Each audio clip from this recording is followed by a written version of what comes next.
Hi, my Nunuberries, and welcome back to my channel. I am your lovely host, Sibulele Hamza, and welcome to another video.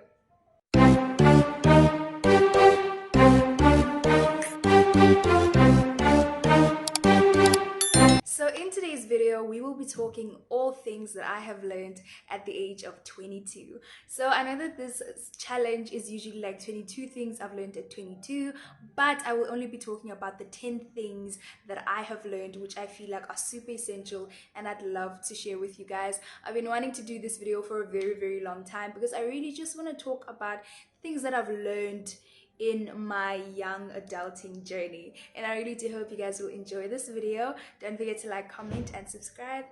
So first things first, you guys already know I'm bougie. I'm having cranberry in a champagne glass because I can and because and I will be looking down because I did note the things that I want to talk about down on my journal, and hence I will be looking down to just kind of remind myself and not digress. But yeah, the first thing, let's jump straight into it. The first thing I wrote here is it's okay to be different. Okay, I've spent a lot of time growing up in high school, in primary, trying to fit in and be like the rest of the pack, trying to be like everyone else because I felt that I needed to fit in. And it dawned on me, you know, as I was just growing and coming into my young adulting life, that it's okay to be different. It's okay to do things differently. It's okay to want different things, and I shouldn't crucify myself for that, and I shouldn't try to change that part of myself to try and fit in kwabanye abantu.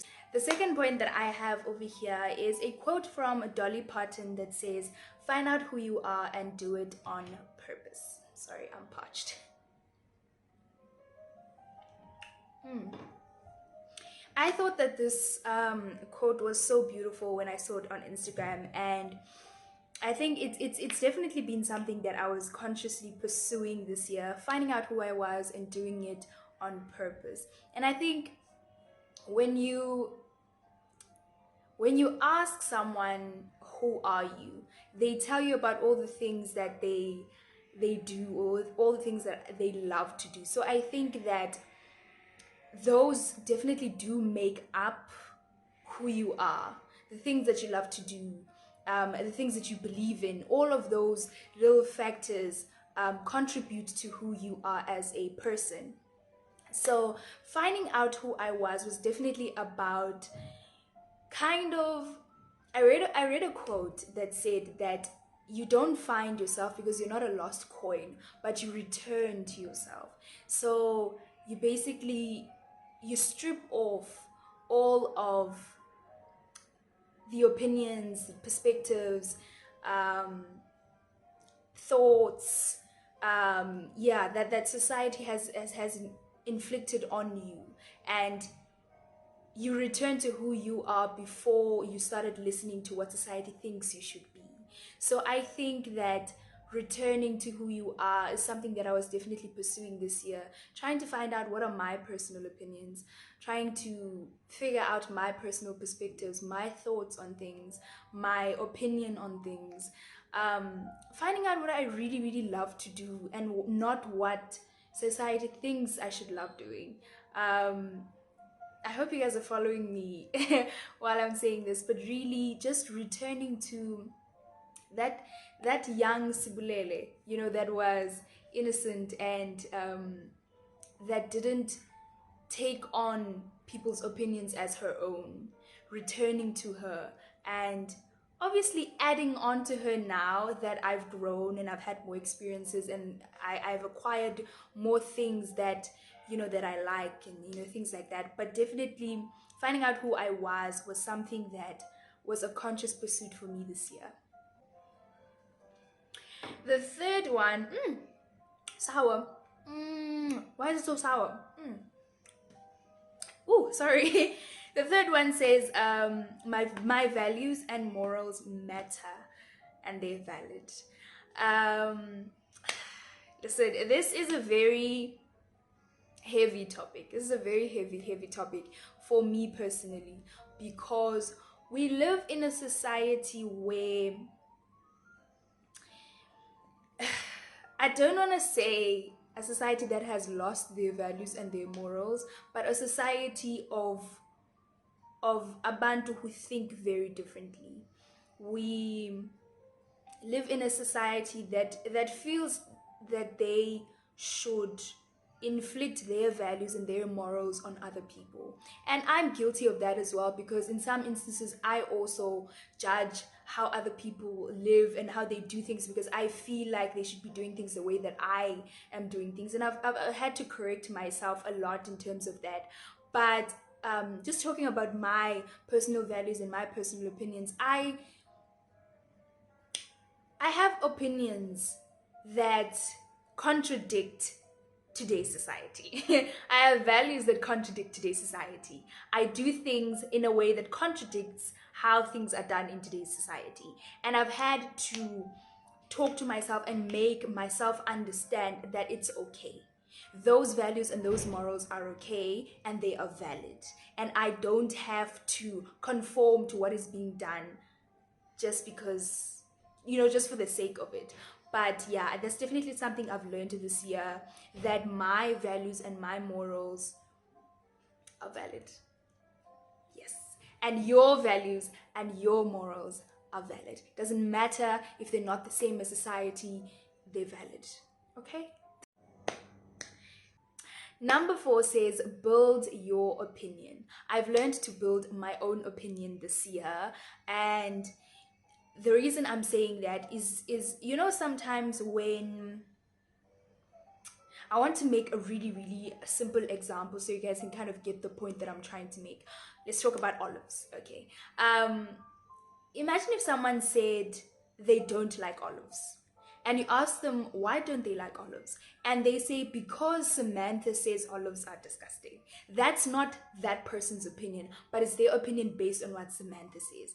But if they've now tasted the olives for themselves and they figure out that they don't like it, and then they say that the olives are not nice, then that is their opinion. Okay, I really was trying to make a simple opinion so you guys can get what I'm trying to say. But building my own opinion was very important for me this year, because I noticed that a lot of the things that I would say are things based on what other people have told me and based on their thoughts. So it was very important for me to experience certain things for myself in order to be able to build a personal opinion on those things. And I think it's such a vital thing to build your own opinion and not have an opinion based on what other people think. Yeah. This was a year of self-introspection, definitely. Number 4 on my list says protect your energy. Protect your energy. Listen, just like I've said that this year has been a year of self-introspection and self-awareness and being aware of your environment and your surroundings. It has been very important for me to be conscious of the people I surround myself with. Okay, and I've had to filter out some people out of my life and stop giving my time to people that are not worthy of my time.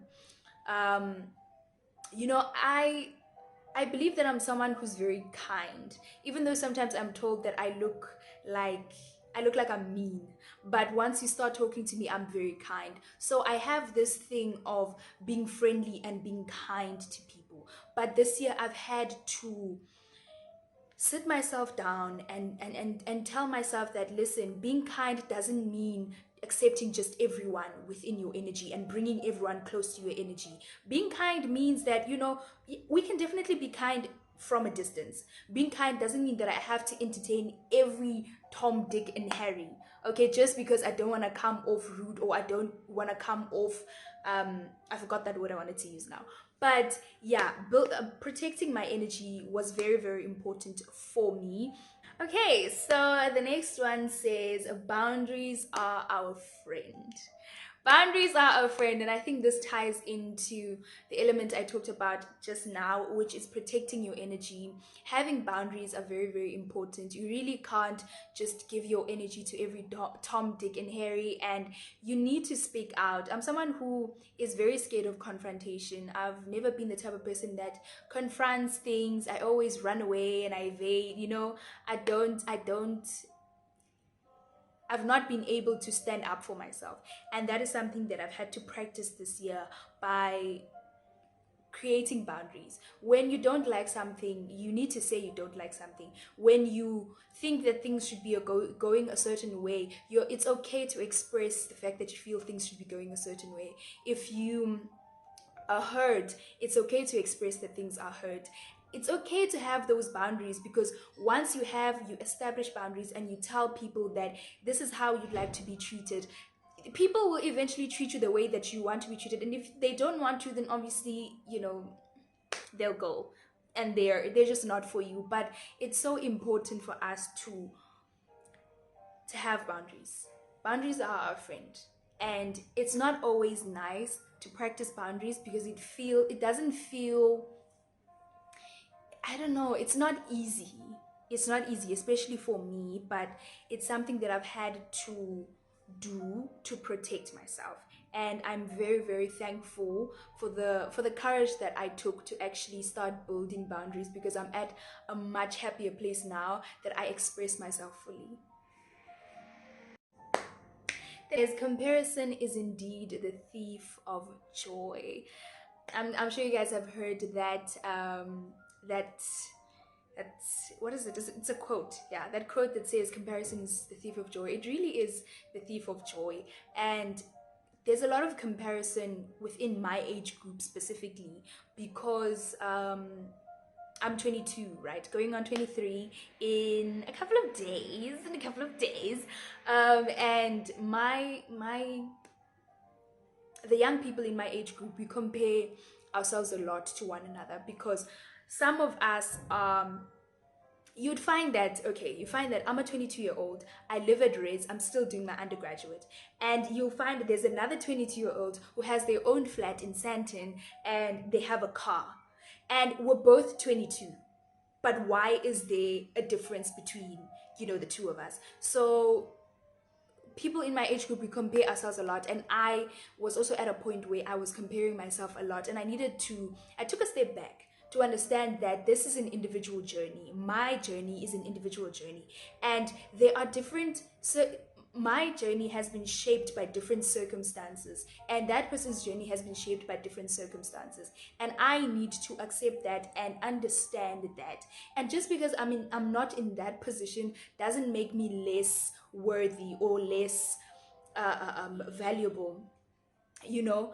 And yeah, I think that's really important. Coming to you guys as well, I think it's so important that you understand that your journey is an individual journey, and to be true to your journey, and to understand that maybe your things might take time because your journey is a bit longer than the other person. So you need to be gentle with yourself. You need to be patient, and you need to be gentle with yourself. And you always need to be grateful, and that's something that I definitely needed to practice myself. I need to practice gratitude, because I have come so far, and the little Sibu in primary and in high school would be so proud of where I am and how far I've grown mentally, emotionally. And I think that's something worth celebrating, and we should not compare ourselves to other people, but we need to celebrate our own journeys. Right. Also tying into what I just said now, but this is a different point, and it says be gentle with yourself. You're doing this for the first time. I think one of the most constant affirmations that I've been practicing with myself all year was to be gentle with myself. Being gentle, because we're on this earth for the first time. We've not been here like before. This is the first time. So it's common for us to make mistakes. It's common for us to be hard on ourselves. It's common for us to Yeah, it's common for us to be hard on ourselves and make mistakes because we're doing this for the first time. Sour, sour. This is not to say don't take accountability when you make mistakes and don't learn from them, but it's about acknowledging that yes, I made a mistake. I'm conscious of the fact that I've made a mistake, but I'm doing this for the first time and I will learn from this mistake and I will do better next time. So, being gentle with yourself, talking to yourself gently. You know how you'd motivate a friend when they're feeling bad? Maybe they failed an exam. Maybe maybe they failed an exam. Maybe they made a wrong, decision. They did something that they feel is not true to who they are, and they feel terrible. You know how you talk to that friend. You know how you'd be gentle to that friend and be like, "It's okay. We're gonna try again. We're gonna do better next time. We're gonna pick ourselves up. We're gonna dust ourselves off. We're gonna dust ourselves off, and we're gonna do better." Do that with yourself. Be that person for yourself. Be gentle with yourself. Talk kindly to yourself. I think that's so, so, so, so, so important. It's kind of making me emotional because I've been practicing that a lot. I was often very hard on myself, and I would say things to myself that ndizithetha ndidlula wethu andizicingeli uba okay, these are actually very hurtful things. Commenting on my body, saying things like looking myself in the mirror and be like, yo, I'll pick, things that are actually quite hurtful because I'm very sensitive about my weight. Saying those things to myself. And when I started practicing gentleness towards myself, it was such a beautiful transition. Being conscious of those moments where you say something mean to yourself. I'm very conscious now, very sensitive to what I say to myself. When I say something, I'm like, apologize immediately. I'm talking to myself. I would be like, apologize now. And then I apologize to myself and I say, I'm sorry for saying that. I didn't mean to say that. And I think it has done so much for my mental health, and it has done so much um for how I view myself. Is that correct English? And I know by English so correct, but you guys hear where I'm going with this. You guys understand where I'm going with this, okay? The second last point says it's important to live and be present. There's this thing they call a hustle culture, and I'm not saying be a potato and just sit there and let the world go by, but be present. Play hustle culture. A lot of people don't overexert yourself in this hustle culture. Okay, don't overexert yourself always trying to chase the next thing, but be present in the moment that you're in. It's so important to live, because hey, and you haven't done any of the things that you would have wanted to do. You haven't experienced any of the things that you would have wanted to experience because you're busy caught up in this hustle culture that says, let's get the next bag. It's so important to live. It's so important to take a moment. Take a moment, breathe in, live through the experiences, or nazo. Take time to be conscious about how you feel about the things that are happening. Be conscious about what you think about the things that are happening. I think it's so important, and it's something that I've learned, to really just be present in the moment and to live. Don't just be alive, live. The last point that is very true to me says, let God lead. Okay, it's very, very true to me, and it's something that I've had to learn. Something that I've had to learn. It's crazy for a Christian person to say that they've had to learn to let God lead. But I've had to learn to let God lead. As Christians, sometimes it seems we how we create our own fantasies, and this is in yellow, I'm talking to myself, how we create our own fantasies, and we're like, ndifuna kwenzeke oku noku noku, I want this, I want that, I want this, I want that. And kuyo yonke lento ithethayo, God is just sitting there, I wasn't consulted about this. We didn't have a conversation about this. When you're there, but you never had this conversation with me. And I think it's very important to let God lead. definitely, there's a verse in the Bible that says man may make plans, but God directs the steps. And I think it's very important to let God lead in everything. Talk to him about things. If you have, visions or aspirations, talk to him about it. And we need to understand that our visions and aspirations must align with his plan for us, you know and it's so important. Hence I feel like it's a crucial thing to constantly have conversations with God. I'm talking to myself once again, to have conversations with God and to talk to God about the things that you would like, and the things that you aspire for. And sometimes the visions that are in our head and the plans that are in our head are plans that he put there, but it's still very important to kind of go back to him and talk to him about these things and let him lead. Don't take a step without consulting God and talking to God and asking for wisdom to be able to step in the path that he has already prepared for you. So that's it for today's video, guys. Those are the things that I've learned. Those are the 10 things that I've learned at 22. These are definitely not all the things that I have learned, but they are kind of like the icing on the cake, the most important things that I've learned, and things that really speak to who I am right now. And yeah, there are a lot more things that I have learned, but yeah, those are the essentials. And I really do hope you guys have enjoyed this video. Don't forget to like, comment, and subscribe. Don't forget to follow me on Instagram at Sibulele_H. And I'd really love it if you'd also comment down below just one thing that is really the most important thing that you have learned this year. I'd love to hear what you guys have learned this year. And yeah, I'll see you guys in my next video. Bye, my Nunuberries.